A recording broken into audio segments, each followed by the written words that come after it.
This is Callum for Rifle TV in association with Macklin's in Marbella. We're in Liverpool here for the weigh-in for the World Awaits with me.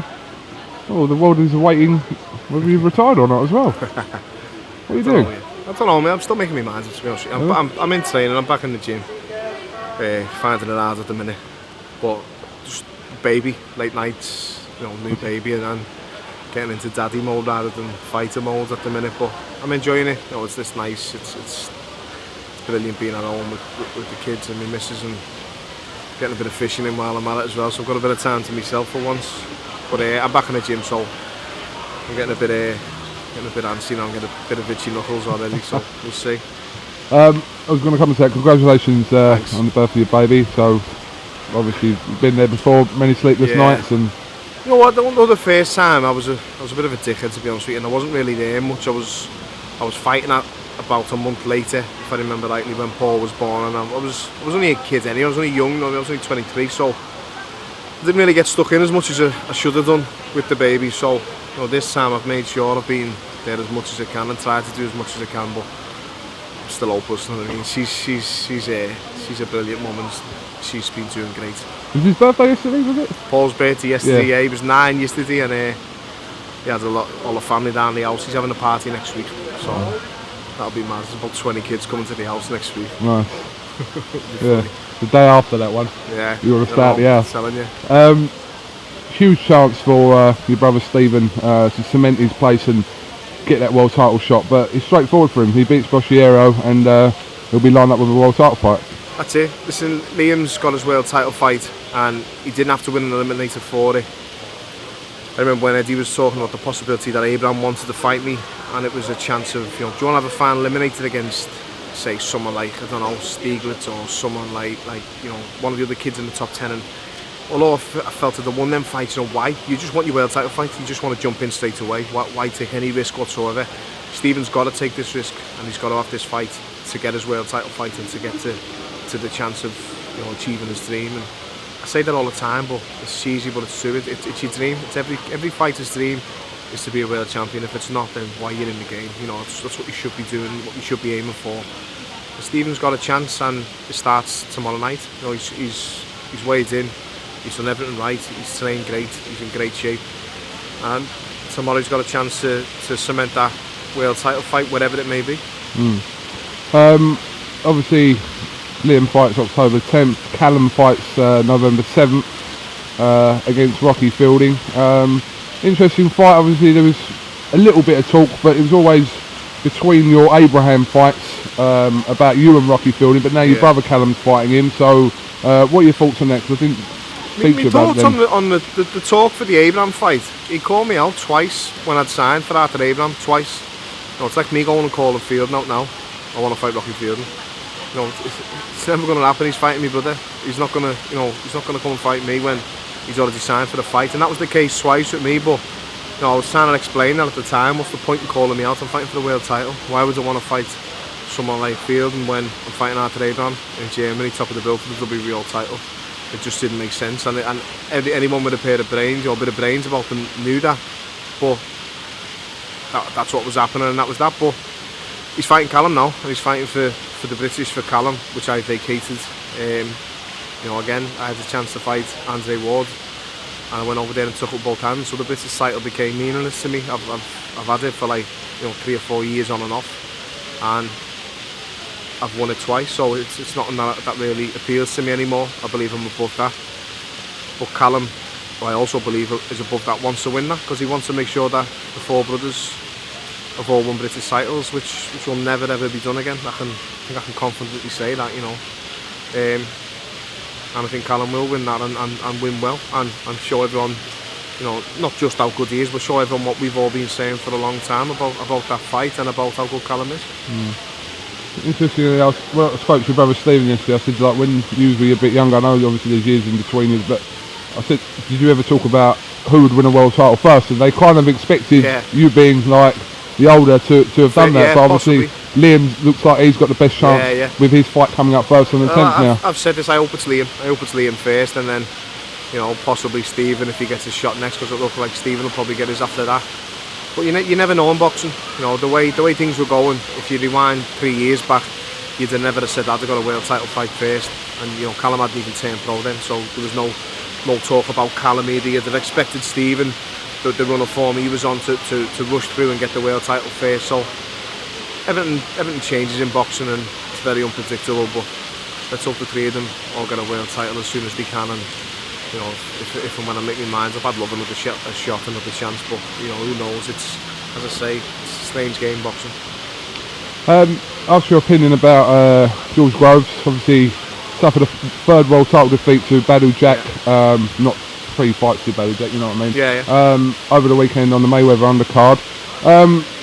It's been a tough period of time for George Groves, isn't it? I feel for him, and I got a lot of stick on Twitter on the night.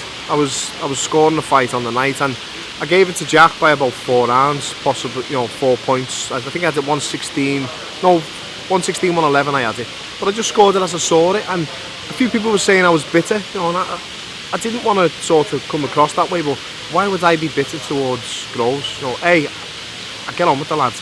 I fought the lads. I've got a lot of respect for them. Why wouldn't I want him to win that fight? Because my losses would be Andre Ward, world champion, Arthur Abraham, world champion, James DeGale, world champion, George Groves, world champion. Why wouldn't I want him to win? I said all along I backed him to win. I bet on him to win. I thought he would have won that fight, but he just didn't do it right on the night. And I don't know what happened. I don't know whether. Again, I'm not being harsh on him. I'm not having a go at him whatsoever. But he's underperformed his last few fights since the first Froch fight. People say he overperformed that night. I don't. I knew he had that. I knew he had that in him. I said before the first Froch fight, don't be surprised if Groves knocks him out in the first round. And everyone looked at me as if I was daft. He did knock him out, but he had him over. And I said that I did think Froch would come back and stop him 9 or 10, which happened. I sort of felt guilty that I got that one right, because it wasn't really the right stoppage. But the second fight, he didn't fight nowhere near as good as he did in the first. It was the wrong tactics, in my opinion, the wrong style of fighting. He done so well in the first fight, do similar or the same in the second fight. It would have worked for him, but he just sort of stayed in the same gear for the brass fight and for the fights that he had after it. And then I thought for the Jack fight it'll all raise again, because he's in the States, he's fighting against an Al Haymon fighter on a Mayweather show. He's up against the defending champion. He's got to perform like the best he's performed since the first Froch fight, and he should rightfully become world champion. But it just didn't go well for him on the night. And I do feel for the lad. He's had three losses at the top level, where I do believe he belongs. But it's going to be hard to get himself up for a fourth. It's going to be hard for him to motivate himself into a position to get a fourth. And he's made a few quid from boxing now as well. He's happy. He's got a nice missus at home. He's got a nice house. He's got a few bob. Why would he want to get up for it again? It's whether he wants to do it or not.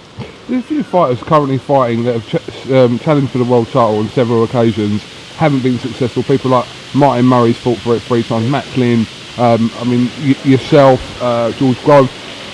Where does it come to a point where, is it when the opportunity just isn't there anymore? Is that when you realise that it's not going to happen? You've got to take your opportunity. Yeah. You've got to take your opportunity. I don't care what you say. And you see fighters, moving down and moving up and wait to get them opportunities because the belts are tied up or whatever else. What I mean is you've got to do it whatever way is necessary. You've got to get that opportunity. And if the opportunity's stopped, then that's time to jack it in. Macklin, I've seen Macklin getting a bit of stick. Why would you want to give Macklin stick? Why would anyone want to give him stick? The lad's put his heart and soul into boxing.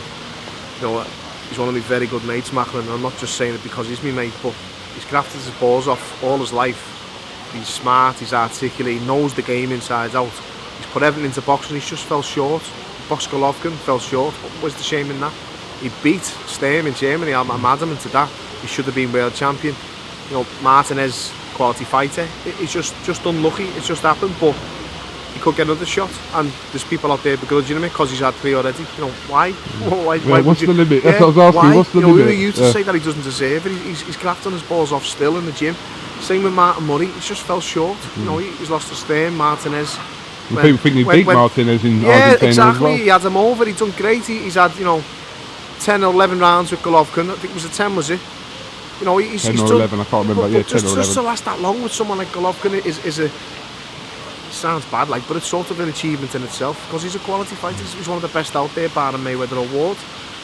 But people will still have a go at him if he decides to have another go at Super Middle and try and get a world title there. And You know, myself, I see people giving me stick for taking a shot because you don't deserve it. Why don't I? You know, who said I don't deserve it? If I get offered a world title fight, I'm taking it in both hands. If I get offered a chance to go over the States and top the bill over there against someone, I can't say, well, why wouldn't I want to do it? You know, I've said this time and again, I've had this argument before, but people don't realise it's a job as well as a hobby and a lifestyle choice. You know, you have to put food on the table as well. Absolutely. Bellu's another one. Bellew gets a lot of stick for it. He lost to Stevenson, he lost to Cleverly in a close fight. You know, and he wants to try and get his shot. Why wouldn't he? Why wouldn't he want to go? Well, he shouldn't do, because there's a few people on social media that think that you shouldn't. So that's exactly. That's why you that's what shouldn't it do is. And this social media, I always say, it gives knobheads a voice.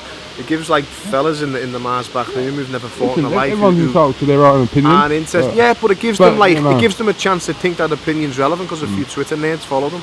And sometimes, you know, I've said this time and again, I'd rather sit and listen to the 60-year-old fella in my amateur gym who knows the stuff, who's been there and done it years ago, who used to train with champions, who's boxed as an amateur. His opinion carries more weight for me than someone who I've never met, just giving an opinion on you because they think it's like controversial to do so. Alright, Paul, listen, thanks for coming to Apple TV. No Just problem. to clarify, if you do return, what weight are you going back at? I'm never going to live it down. I'm a fair weight once in my yeah. life and I'm never going to live it down, but no, I'm a super middle, no problem. You know, I may wait for both Abraham fights, no problem. The Ward one, I just fucked up. I've said this time and again, but Listen, you're not the you just first get and you won't be idiots. the last. I won't be the last. I guarantee it won't be the last. You know, yeah. I've seen kids in there today sweating cobs, getting on them scales. It just happens. It's one of them things. It's happened. I cocked up once. It won't happen again if I fight. And it never happened before. It was just a genuine mistake and it happened. But you just get people who are never going to let it down. You know, it's just one of them things. It's boxing. It happens. Move on. Get on with everyone's lives. Alright, listen, thanks for talking to us and catch up with you soon, alright? No Thanks a lot, Paul. Cheers, mate.